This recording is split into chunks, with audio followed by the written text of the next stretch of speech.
Why do some people achieve more success in their personal lives and careers than others? This question has made many great minds throughout human history ponder. 300 years ago, Ariston wrote that the supreme purpose of human life is to live happily. He believed that the important question each of us must answer is, how should we live to be happy? Your ability to ask this question and seek the right answer for yourself, and then follow that answer wherever it leads, greatly influences whether you achieve happiness and to what extent and how soon. Start by defining your own version of success. How do you define success? If you could wave a magic wand and make life perfect in every aspect, what would that life look like? If your business, job, and career were successful, how would they look? What kind of work would you do? Which company? At what position? How much money would you earn? What would your colleagues be like? And most importantly, what would you need to increase or decrease to build the perfect career for yourself? If your family life were warm and comfortable, what would it be like? Where would you live and how would you live? What would your lifestyle be? What would you want to have and do with your family members? If you were not limited and had a magic wand in your hand, how would you change your current family life? Yes, if your health were perfect, how would you describe that state of health? How would you feel? How much would you weigh? How would your physical health and appearance differ from now? Above all, what can you do right now to achieve ideal health and energy levels? If your financial situation were extraordinary, how much money would you have in the bank every month, every year? How much would you earn from investments? If you had enough money to never worry about finances again, how much would that amount be? What can you start doing today to build your ideal economic life? Interestingly, most people start from scratch or have very few assets. Most of the richest people in America and around the world belong to the first generation, meaning they started with nothing. They had very little wealth and reaped everything they were using. The richest people in America, mostly super billionaires from the first generation like Bill Gates, Warren Buffett, Michael Dell, and Mark Zuckerberg, all started with little capital, sometimes not a penny in their pockets. Sometimes they even had debts like Sam Walton, who went from rags to riches, worth over $100 billion when he passed away. Why can these people achieve so much while many others have little achievement? Stanley and Danko asked these people, why do they feel they have the ability to create financial freedom while most people around them, even with the same starting point, are still struggling? All 85% of these new generation millionaires gave answers roughly like, I don't have a higher education than 20 smarter, but I'm willing to work harder than anyone else. Diligence is the key. You have to have self-discipline to work hard. You can only succeed if you overcome the tendency to take shortcuts and choose the easy way out.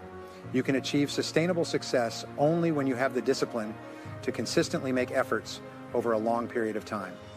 I started from zero. For many years, I had to do manual labor jobs to earn enough money to make ends meet. When I couldn't find any more manual labor jobs, I switched to sales. Here, I was stuck in a cycle for months. I started asking the question, why are some salespeople better than others? One day, an outstanding salesperson told me that the top 20% of salespeople receive 80% of the commission the company shares. I've never heard of this before. So that means the 80% of employees below are content with the remaining 20% of the revenue sharing money after the top group dominates the lion's share. At that moment, I decided that I had to be among the top 20% of the best salespeople. This rule changed my life. The rule is like this. If you do what successful people do, repeatedly, nothing can stop you from achieving success like they do. But if you don't do what successful people do, nothing can help you. I also follow this law. You reap what you sow. What you encounter today is the result of your past sowing. So if you're not happy with what you're reaping now, you have the right to decide to start a new season today. Do more of the things that lead you to success and stop doing things that don't lead you anywhere. The secret of success, oil magnate Effort, once the richest self-made billionaire in the world, was asked by a TV reporter about the secrets of success. He replied, success only requires three things. First, decide exactly what you want in life. Second, determine the price you have to pay to get what you want. Third, and most importantly, be determined to pay that price. Once you have decided what you want, success is not like a restaurant where you pay after the meal. Instead, success is like a self-service restaurant where you have to pay before the meal. Din Lai once said, there is no elevator to success, but the stairs are always there. Mental and physical health need to be continuously cared for to achieve success, like training a healthy, balanced body. So it's like bathing, brushing teeth, taking supplements. These are things you need to do regularly every day. Once you start, you have to continue consistently until you achieve all the success you desire in life and career. Become an expert in your field, constantly sharpening your skills, just like physical training. So if you stop exercising, working out for a while, you can't maintain your health as before. You start to decline, your body and muscles become flabby and weak, you lose energy, motivation, and endurance to maintain physical health. You have to keep striving every day, every week, and every month. You've heard people say that nothing succeeds like success. It means the biggest reward of success isn't the money you earn, but the talented person you become in the process of effort. Achieve A and practice discipline whenever necessary. Chapter 2, Self-Discipline and Character. Pursue a higher standard than what others expect of you. Never make excuses, never complain, never blame others. Be strict with yourself and lenient with everyone else. Developing character is a responsibility in life. The ability to build a reputation, to become a person of good character and esteem, is the greatest achievement in both social and business life.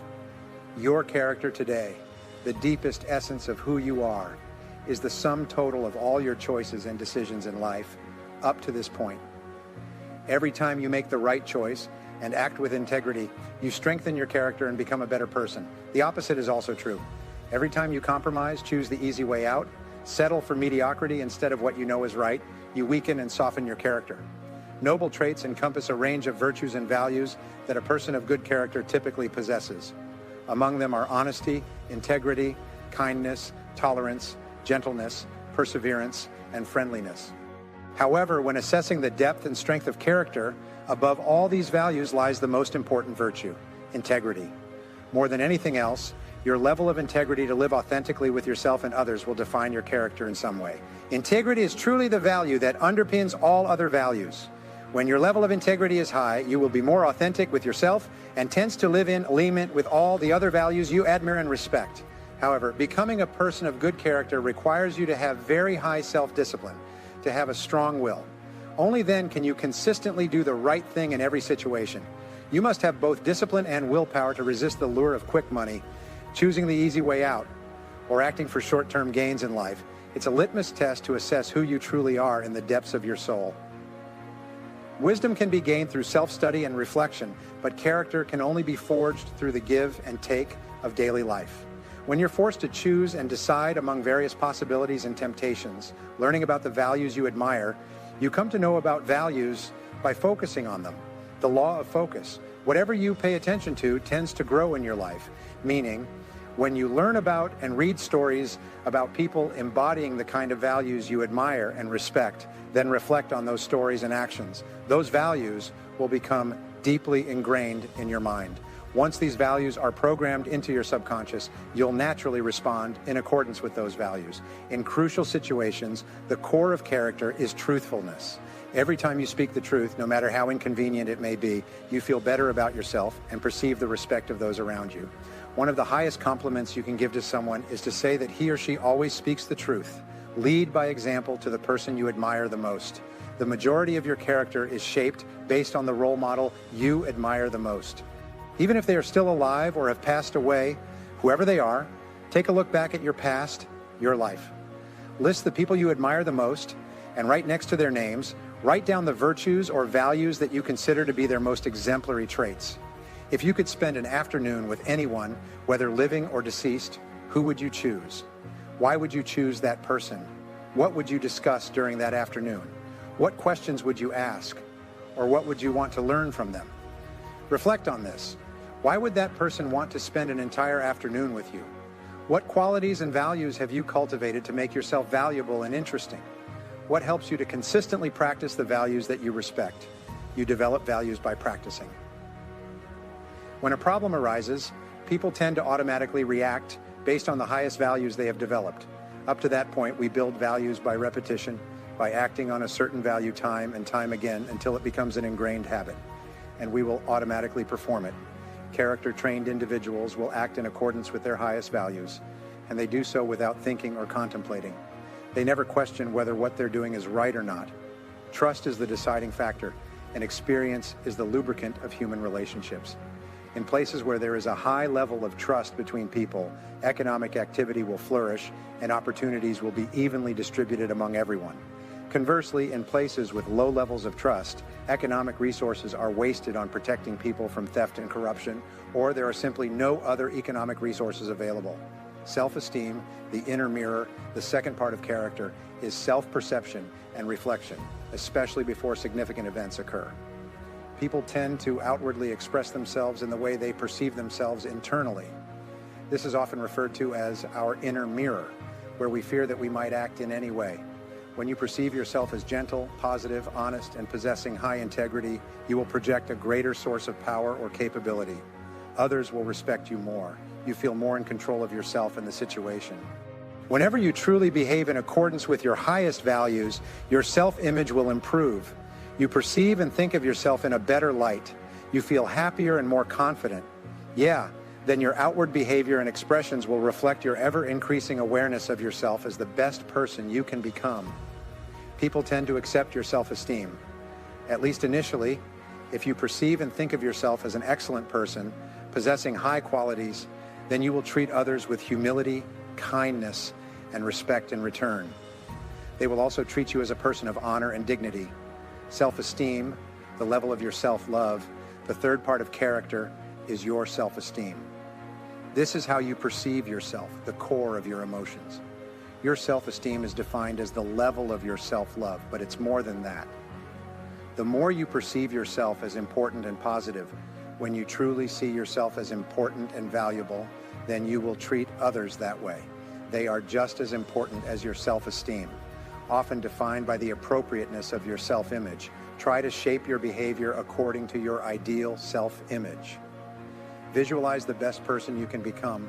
What you focus on will grow stronger. If today you find yourself not living up to your highest values, then at this moment, decide to confront the situation and resolve it. The moment you do that, you will once again feel happy and regain control. Following the law of focus, what you focus on will flourish and grow in your life. When you think about and discuss the virtues and values that you admire and respect the most, you also establish those values deep in your subconscious until those values begin to operate automatically in every situation.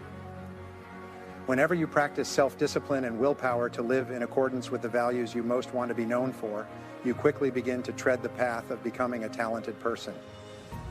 The backbone of self-discipline and responsibility, the ability and will to cultivate self-discipline to take responsibility for your life, is necessary to achieve happiness, health, success, accomplishment, and leadership ability. Taking responsibility is the most difficult discipline, but without it, there can be no success. Both evading responsibility and passing responsibility for things that make you unhappy to others, to organizations, and to circumstances will completely distort the law of karma, weaken character, reduce determination, and degrade your dignity. It makes you constantly make excuses for very small things. You are taught to believe that you are not responsible for your life. This is very common and natural. When you were young, your parents were the ones responsible. They made all the decisions. They chose the food you ate, the clothes you wore, the toys you played with, the style of your home, the school you attended, and the activities you engaged in during your leisure time. Because you were naive, you did everything they wanted you to do. You had very few choices and little control. However, as you matured, you began to make more and more decisions in all aspects of life.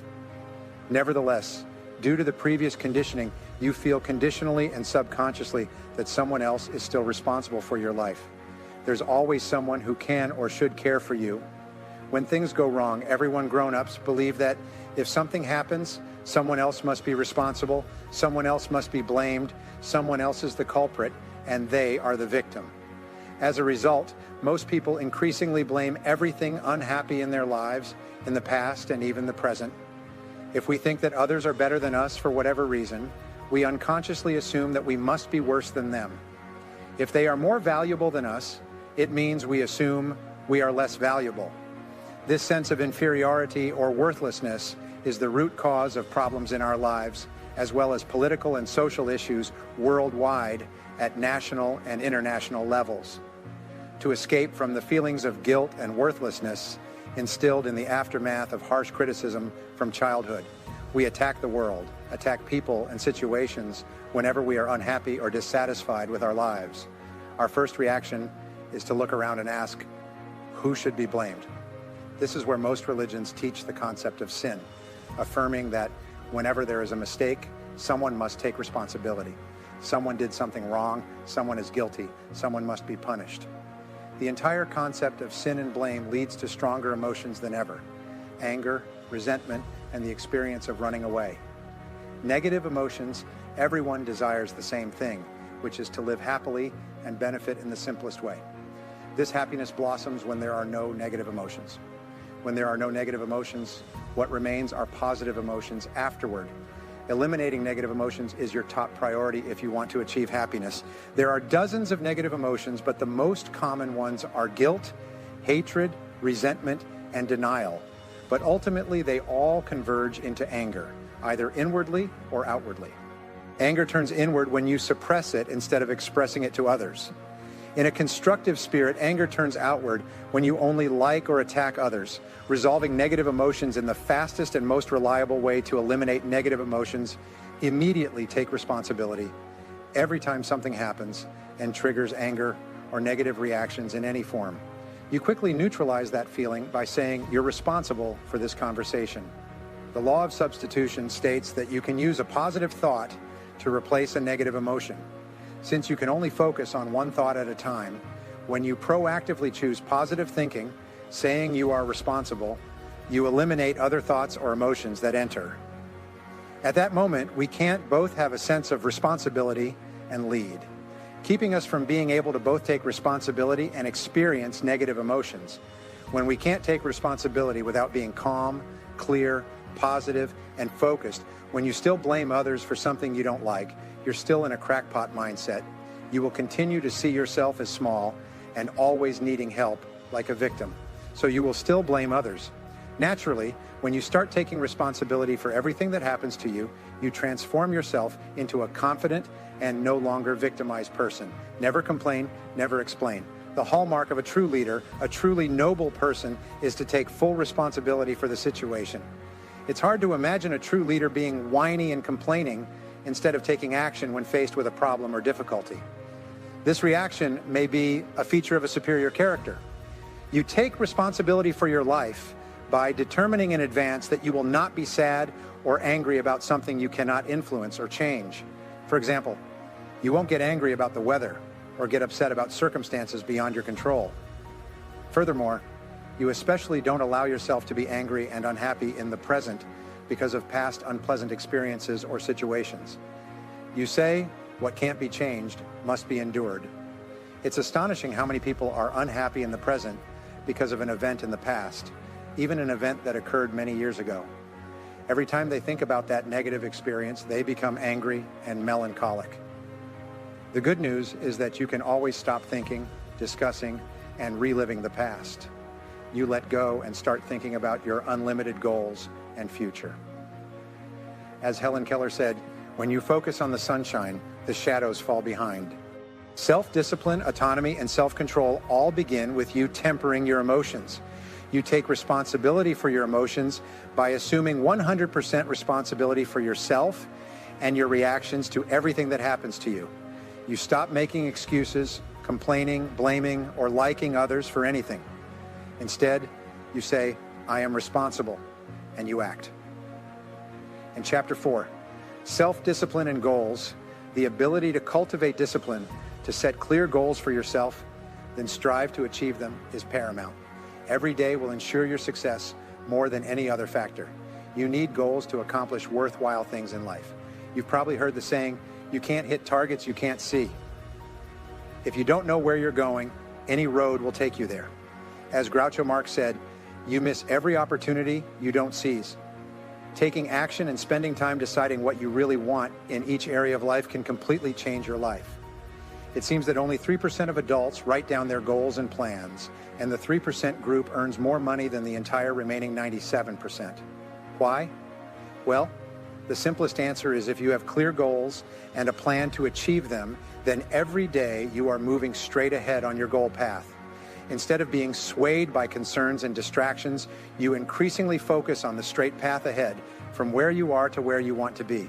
This is why goal-oriented individuals achieve more success than those without goals. The secret is that most people think they already have goals, but what they really have is hope and dreams. However, hope is not a strategy for success, and a dream is defined as a goal you don't put effort into achieving. Goals not written down and developed into plans are like bullets without gunpowder. Those pursuing these goals will live in uncertainty because they believe they already have goals, so they'll never have the high level of effort and discipline required in goal setting. Yet, this is the key skill for success: mastering life. Crystal writes that humans are purpose-driven creatures, the simple argument being that we live with purpose, so you feel happy and in control of your life only when you have a clear goal to strive towards. Every day, this also means the ability to become a lifelong goal setter is one of the skills you will always have to build on naturally. The homing pigeon is a special bird. They have an extraordinary instinct for finding their way home, no matter the distance or direction. This is the only creature on Earth with this ability besides humans. You also have this very special ability to find your way home, but with a difference: attention. Homing pigeons instinctively locate their nest accurately, then they can fly straight back to it. When humans set goals in their minds, they may start without any idea of the destination or how to achieve that goal, but somehow they will start moving accurately. Goals and objectives will begin to turn towards them. However, many are hesitant about setting goals. They say, "I want financial independence, but I don't know how to achieve it." As a result, they may not even succeed financially as a goal. The good news is that you don't need to know how to do that. You just need to know clearly what you want to achieve, and the mechanism to target your goal in your brain will lead you to the goal without getting lost. In Chapter 5, Self-Discipline and What Happens, perseverance is self-discipline using action. The ability to persevere in the face of every difficulty and temporary failure is essential for your success in life. Napoleon Hill once said, "Persistence to a person is like springs to steel. The main reason for success is perseverance. The main cause of failure is lack of perseverance and giving up too soon." There is a direct correlation between discipline and self-esteem. Every time you have the discipline to do what you should do when you should do it, whether you feel like it or not, your self-esteem increases. That's why there's a direct correlation between self-esteem and discipline. Whenever you persevere and push yourself forward, even when you feel like giving up, your self-esteem rises. Every disciplined action will reinforce every other disciplined action, and every act of perseverance will reinforce every other act of perseverance. As you train yourself to persist time and time again, you will increasingly love and respect yourself more. You become stronger and more confident. Eventually, no one can stop you. The reward for perseverance is not just the task itself being completed or the expected reward. Your self-esteem will increase. You feel stronger and more in control of your life, especially in your career. When you make the effort, you're moving towards angels. The fundamental difference between winners and losers in life is very simple. Winners never quit, and quitters never win. You can increase your perseverance by having positive conversations with yourself. Say these words to yourself to prevent any hindrance before you start any task. Prepare yourself mentally by reminding yourself never to give up before you achieve anything worthwhile. In life, you must pass the test of adversity, often from one of the fast-paced tests that come to you without warning, suddenly. You have to face serious obstacles, encounter temporary failures, or even a complete disaster. When this happens, remind yourself that this is a test. This is when you show your courage. This is when you demonstrate to yourself and those around you the strength, character, and determination for success. Part 2. Self-discipline in business, sales, and finance. In this section, you will learn how to cultivate the necessary discipline to join the top 10% in your industry. You will learn about productivity, effective methods, and job outcomes. You will learn how to become one of the most respected individuals in your organization and industry. Mastering self-discipline in work may not have any aspects where self-discipline has a significant impact on your future. But in work, however, if you are like most people, from morning to all day, people and events around you will distract you from the most important things. However, by performing the most important tasks. You move forward and quickly advance in your career. Here's a question for a group of executives. What qualities will a person need to be promoted in your company? In this group, 85% agree that the most important qualities are the ability to prioritize and perform high-value tasks and the discipline to quickly and efficiently complete tasks. It sounds like these two qualities are more beneficial to your career than other abilities of a person. Diligence, discipline, and focus on work will help you persevere and accomplish more, earn higher salaries, and advance faster in your career than an average person. Separating related and unrelated matters. I mentioned the 80-20 principle in this book, and once again, it applies. Here, the entire 80% of the value you receive will come from the 20% of the tasks you perform. So your job is to identify the top 20% of tasks and then focus all your attention on completing them quickly and beautifully. The triple constraint helps you prioritize when coaching entrepreneurs, executives, and business owners. We guide them when implementing an exercise designed to double their performance, efficiency, and job outcomes within a year, sometimes even within 30 days. Very simply, here is the first method. Make a list of all the tasks you do in a week or a month, from the time you start working on Monday morning until the end of the week. Write down all the big and small tasks, including checking emails and answering phone calls. Then, review this list and ask yourself the following prescription question. If you could only do one thing on this list all day, which task or activity would bring the most value to your company? After you look at the list you made, the correct answer will become apparent to you. Whatever the answer is, circle it, and then ask the second question. Okay, if I could only do two things on this list all day, what would the second task or duty be? Look back at your list one more time and select the second most valuable task for your company. Finally, once again, ask the question. If I could only do three things on this list all day, what would the third task be? We call this the triple constraint rule. This rule states that there are three basic tasks. You do these to contribute 90% or more of the value to your company or organization. Your job is to identify these three key tasks, then apply self-discipline to execute them all day. All the other miscellaneous tasks are merely supportive, enjoyable, or unnecessary. These are the small things you habitually do unconsciously to avoid the big, difficult, and important tasks, the ones that can make a big difference in your work and career. 3 working methods during the week. Work time, the key to doubling productivity and work efficiency, and ultimately, your income. Working during working hours simply means when you work, work. Don't waste time. Don't procrastinate.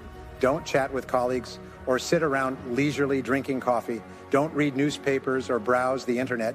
In the morning when you arrive at the office, dive into work and work throughout the day. The biggest time wasters in the world are those who want to chat with you, distract you when you're late, and take away the time you should be spending on high-value tasks. When a time waster comes to you and says, "Do you have a minute to chat?" respond with, "Yes, but not right now. Why don't we chat at lunchtime or after work? Until then, I have to finish this task. I have to get back to work." When you tell someone that you're in a hurry to get back to work, you have to complete the task assigned by your boss. They'll leave you alone. If you do this regularly, they will get used to leaving you alone, and instead, they will find someone else to waste time with. Keep yourself motivated and focused on work by inspiring yourself. From now on, your mantra will be, back to work, back to work, back to work. Whenever you find yourself late for an important task, start repeating those magical words to yourself, work, work, work. Take on more responsibility when catching up with work progress instead of relaxing. I'll go to the boss and say, everything is under control. I want to take on more responsibility. The formula for success when starting to work for a large company. I'm at the bottom rungs. Everyone has more seniority and a higher rank than me in the company. Although I just turned 30, I still don't know how to enter this race or what to do to rise to the top in the intense competition within the company. Somehow, I found a formula for success. It's very simple. Whenever the boss assigns a task, I do it right away, like a dog chasing after a thrown stick. I will immediately dive into the task, complete it, and quickly return to the boss with the originally completed portion of the task. He will laugh and tell me, I really didn't need this done so urgently, but thank you for completing it. To take on more responsibility, When catching up with work progress, instead of relaxing, I go to meet my boss and say, everything is on schedule. I want to take on more tasks. I want to receive more responsibilities.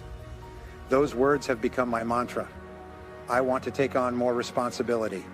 Once again, imagine me, someone already busy with countless projects, asking roughly for more. To fill my plate, I'll think about what else I can assign to you every day, like a French braid. I go to see my boss at the end of the day and say, I've finished the task. I want to take on more responsibility. Gradually, he starts throwing me sticks. He'll assign me a small task to keep me busy, whatever it is. I'll immediately execute, complete it, and bring the results to him. Then I'll say, I've finished the task. Okay, I want to take on more responsibility. Within 6 months, he started seeing me as a reliable guy. Whenever there's something that needs to be done quickly, he bypasses everyone else and assigns the task to me.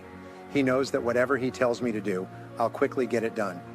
The hefty rewards from then on, I was increasingly given more responsibilities. Within a year, I was managing 3 departments in the company and had 42 employees under my command in 3 cities. Later, I found out that the boss paid me more than anyone he'd ever employed, and he did so based on results and benefits received. That's why whenever someone asks me how to achieve success in their career by truly striving, I give them the same advice. When given a task by a superior, execute it quickly and efficiently. Then, go to the boss and specialize in taking on more responsibilities. And when you get that, execute it quickly and efficiently until you're ready to become someone who always completes tasks quickly. This will help you advance in your career faster than any other reputation you can build. Chapter 9, Self-Discipline in Business. Most people will work in a business field or run their own business to achieve success in business.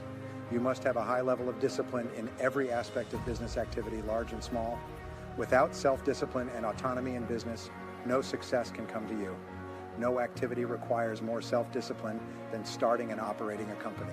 Success for our economy today, in the first law of economics, is scarcity. Nothing is enough for those who want it, especially never enough customers to sell everything you want to sell, never enough sales revenue to help you achieve all your financial goals, never enough profit to expand on your own terms, and most importantly, never enough talented people to collaborate and support you in achieving your business goals. The law of competition. If the first law of economics is scarcity, then the first law of business is competition. You must focus and have a high level of discipline to perform the necessary tasks to attract the scarce money of customers into purchasing your products or services. To ensure not only the survival but also the efficient operation of the company, you must compete with all other forms of consumer spending for the same amount of money you want to earn through selling your products. The first rule to succeed in business is that you must offer a product or service that people want, need, and are willing to pay the price they accept to get it. The price can compete with all other businesses that want to receive the same amount from customers. You must carefully evaluate your products and services to ensure they are suitable for the current market.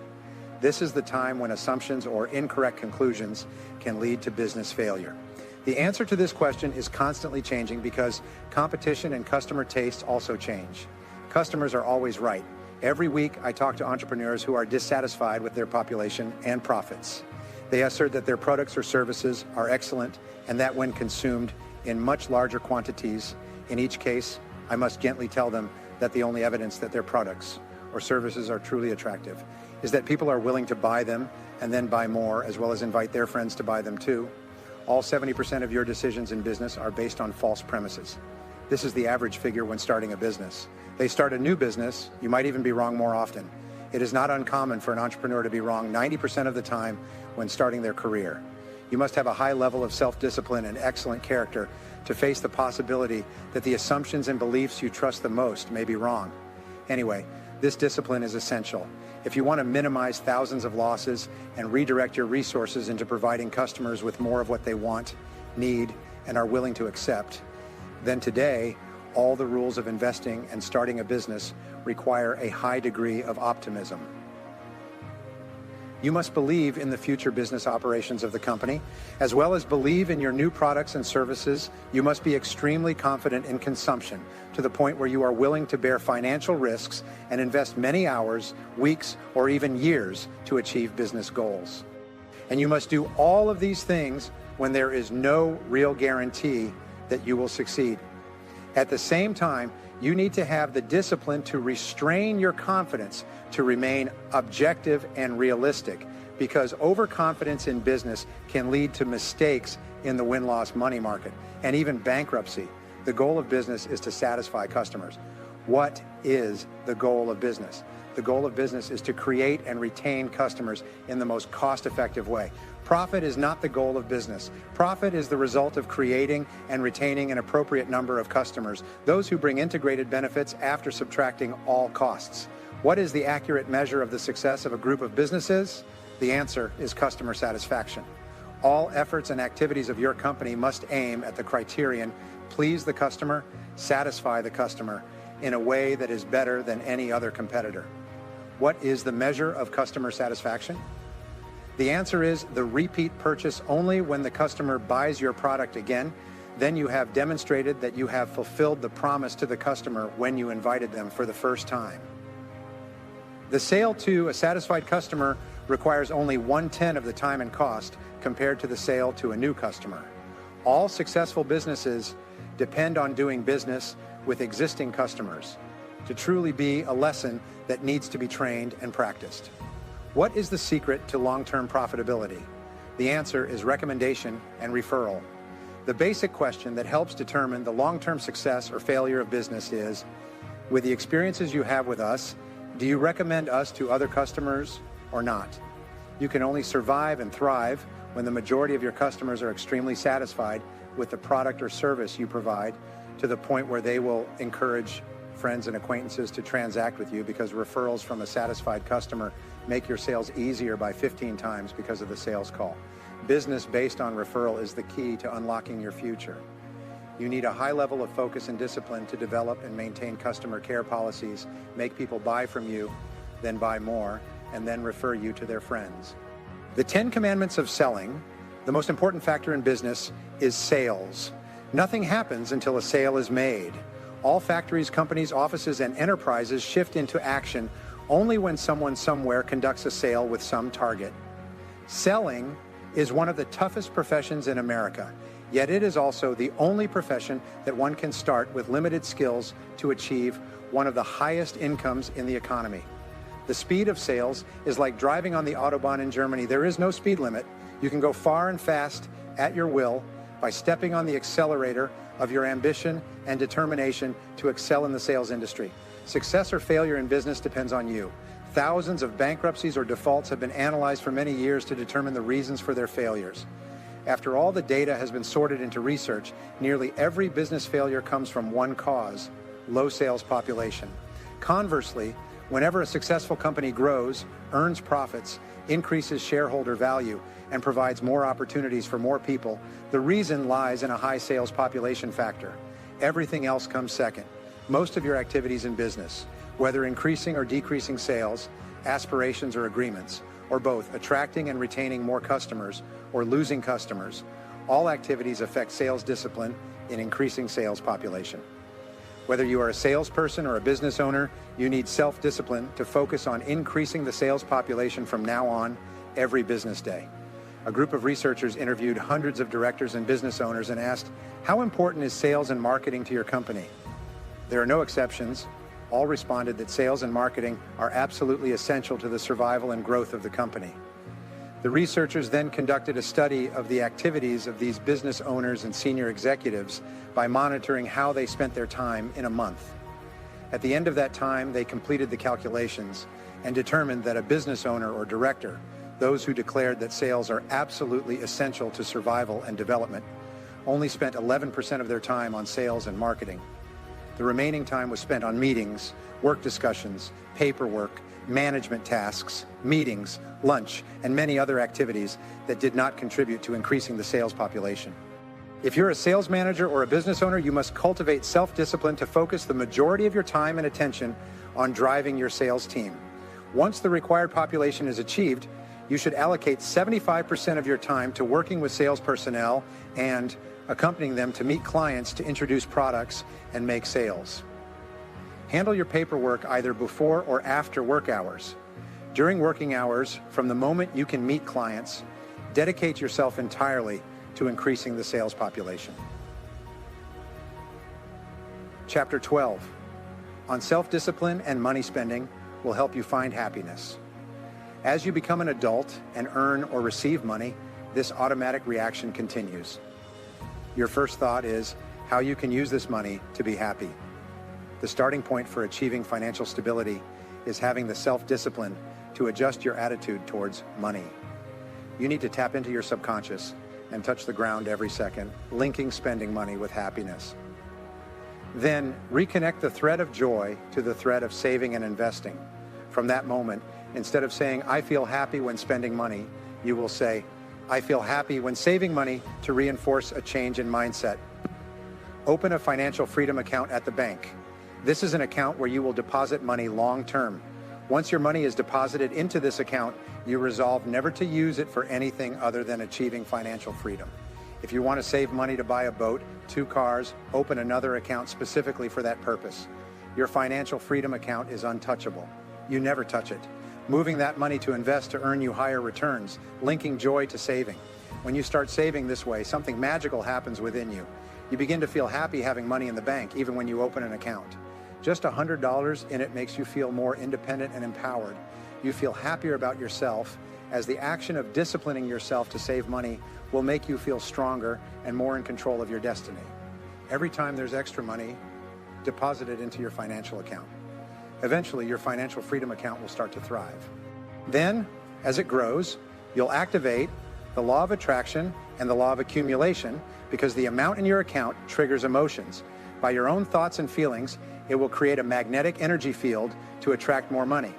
If you save $10 a month for a year, you'll be amazed to find that with the money you add to that account, you'll surely have more than $200 instead of just $120.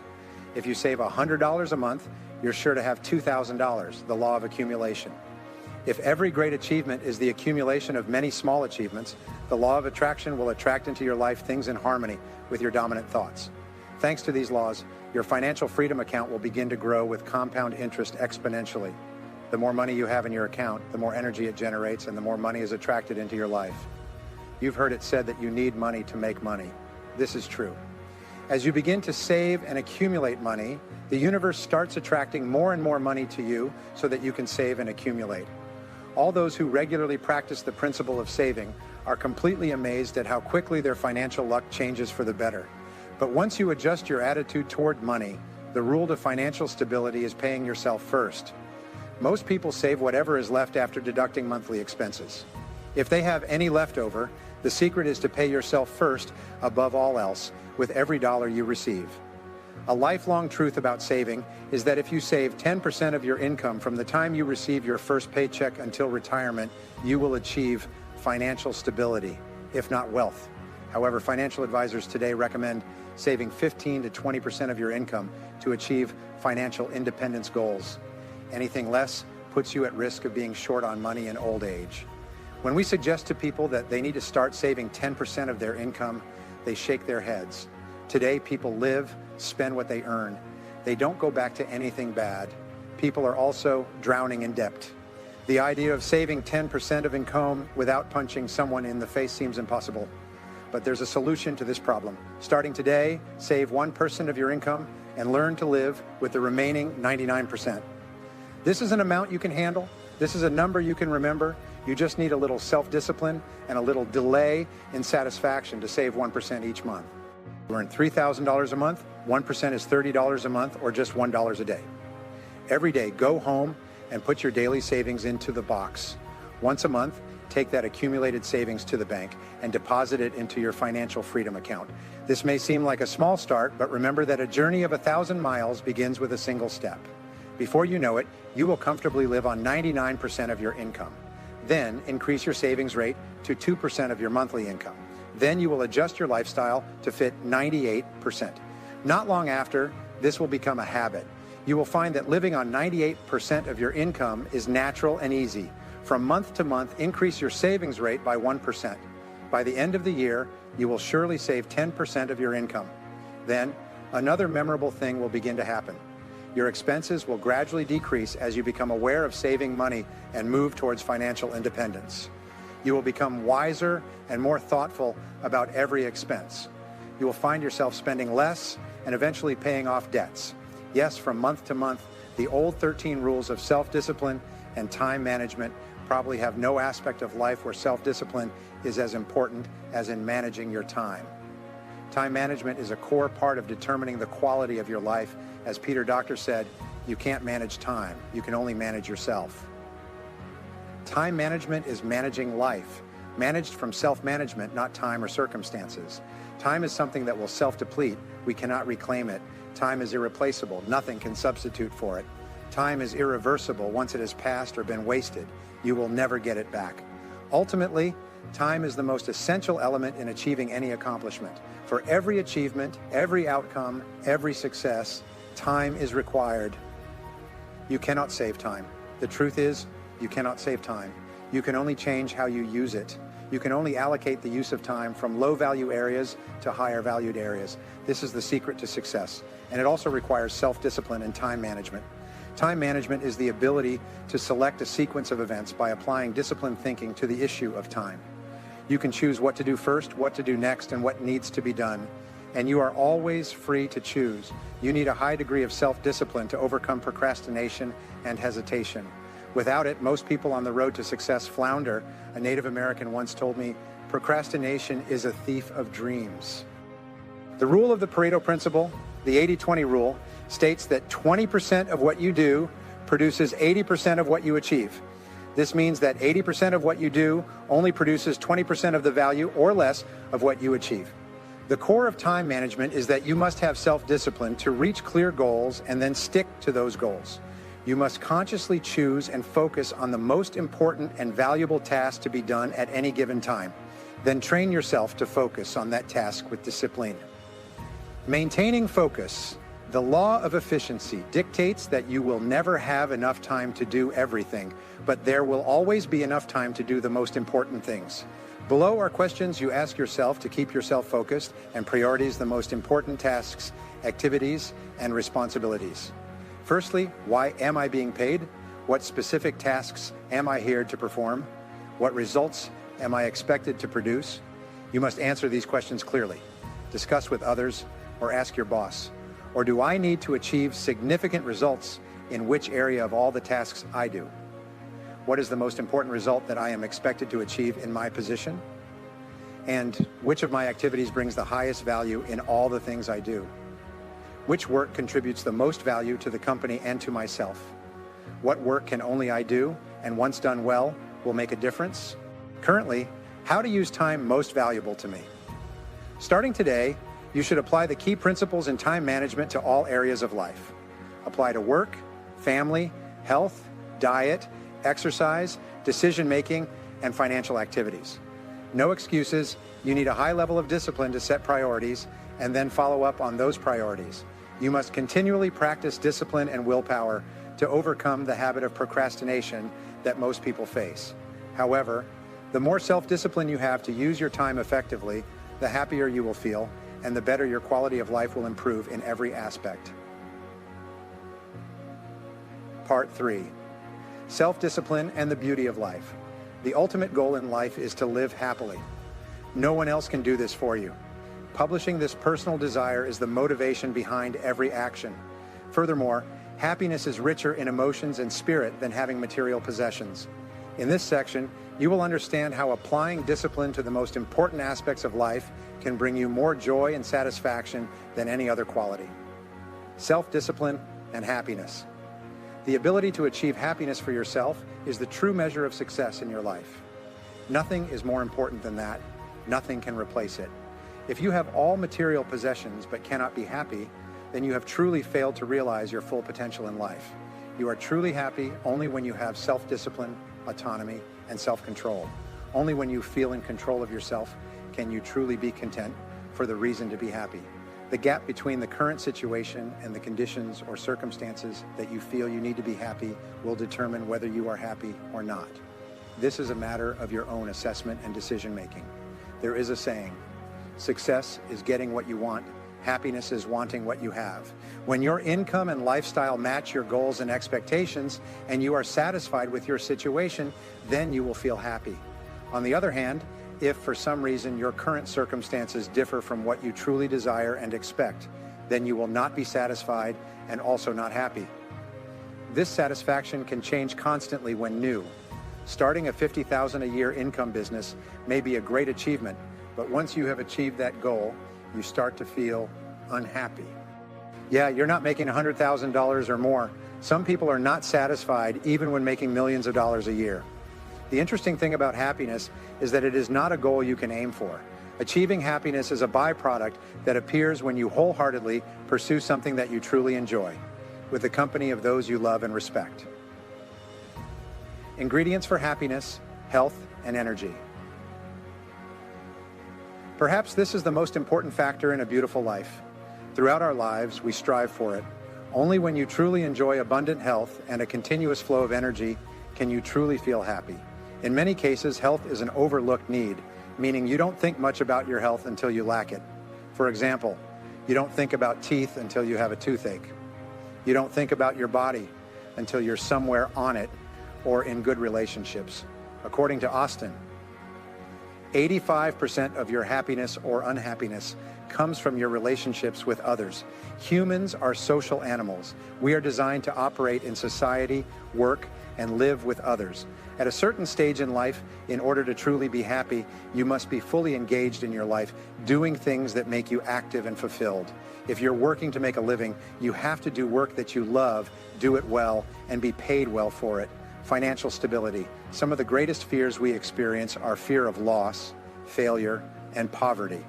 We fear scarcity, not having money, and depending on others. One of the responsibilities you have to yourself is to strive for financial independence and freedom throughout your life. The happiest people are those who no longer worry about money. This is not something you can sit back and wait for. It requires purposeful action and high self-discipline. In comprehensive development, it is the feeling that you are becoming everything you are capable of becoming. This feeling arises when you feel increasingly aware of your true potential, self-discipline, and health. People today are living longer and better than ever before in human history. Oh, your goal is to become one of them. There is no area where practicing self-discipline is more important than with your health. Your number one goal is to live as long and as healthy as possible. This requires lifelong mental discipline in habits related to health. Being healthy is one of the components of overall happiness. 7 key health habits. The Alameda study conducted on thousands of individuals over more than 20 years has concluded that the following 7 health-promoting habits contribute significantly to longevity. 1. Eating regularly instead of skipping meals or overeating. Opt for smaller, more frequent meals, ideally 5 or 6 times a day. 2. Having a consistent bedtime and avoiding excessive late-night eating or drinking, which can lead to fatigue. Eating moderately before bedtime will help you feel healthier and more refreshed. 3. Avoiding snacking between meals. 4.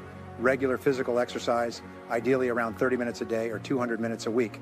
This can be achieved through walking, jogging, swimming, and/or using exercise equipment. 5. Before the age of 35, the leading cause of premature death is traffic accidents. 6. Avoiding smoking. 7. Consuming alcohol in moderation. In each of these aspects, when you practice self-discipline and have the willpower to resist the temptation of taking the easy path, you will feel happier about yourself, your confidence, and your aspirations. Then, by persevering through any difficulties and obstacles, you will feel stronger and your self-esteem and confidence will increase. And as you progress step by step towards your ideals, you will truly feel happiness.